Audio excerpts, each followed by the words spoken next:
Donald Trump is now weighing in on the horrific fires in Los Angeles County, and he's laying the blame on California's Democratic governor.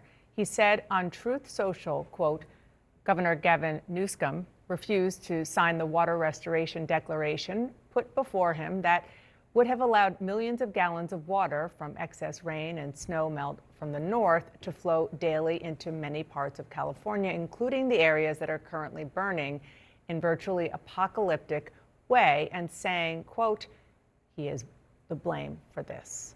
I want to bring in an exceptional group of reporters here: Tamara Keith of NPR, Leanne Caldwell of The Washington Post, and Nia Malika Henderson of Bloomberg and, of course, CNN.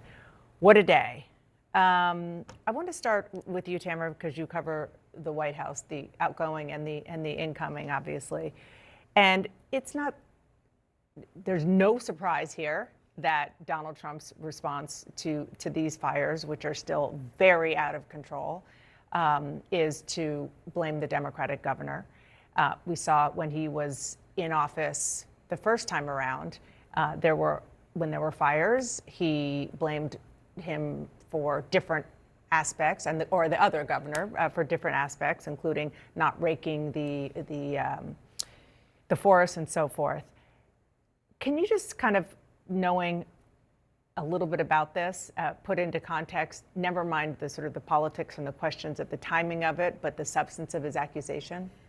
Yeah, so what he's talking about is an endangered fish that is at the center of a very long water war in California about how much water can flow out of the delta in Northern California and go to Southern California.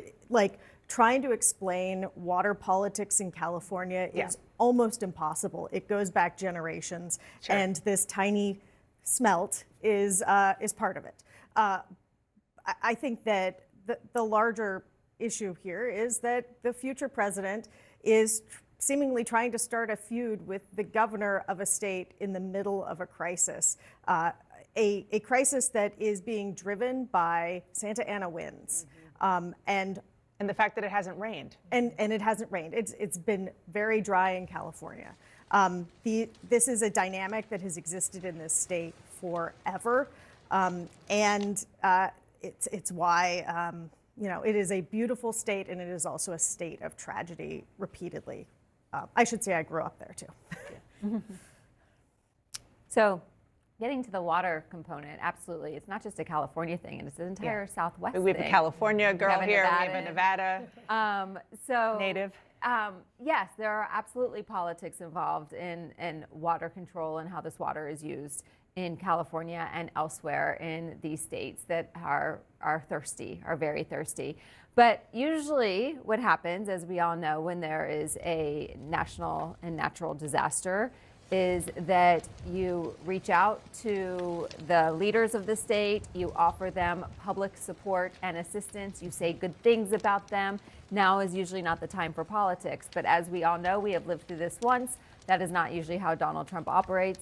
There had been reporting, even recent reporting, that said that during past natural disasters, when Donald Trump was in office, that he would ask his team how many people supported him in that state and what else they could do for him in order to receive federal funds and federal assistance. So, And I just want to say, I did reach out to Governor Newsom's office to see if he wants to respond. It would not be surprising if he didn't. He has a huge crisis on his hands. He was at a press conference last night talking about the gratitude he has from President Biden, still the current president, who has offered federal assistance as much as he needs. Yeah, and the question is, on the campaign trail, I think it was in October of 2024, Donald Trump was saying that if he got reelected, that he could withhold federal funds from California. Obviously, he has a sort of a feud with Gavin Newsom, a feud with almost every Democrat governor and senator and Democrat in general. And I think the question going forward is, could that happen? Is this something he's going to actually do when he assumes office? Because he does kind of see the federal government and the budget and the monies as his own, as to dole out as he wishes to his friends. And so I think that's the real question going forward. But it is sort of sad that this is the same president we're getting again, that there are no lessons learned.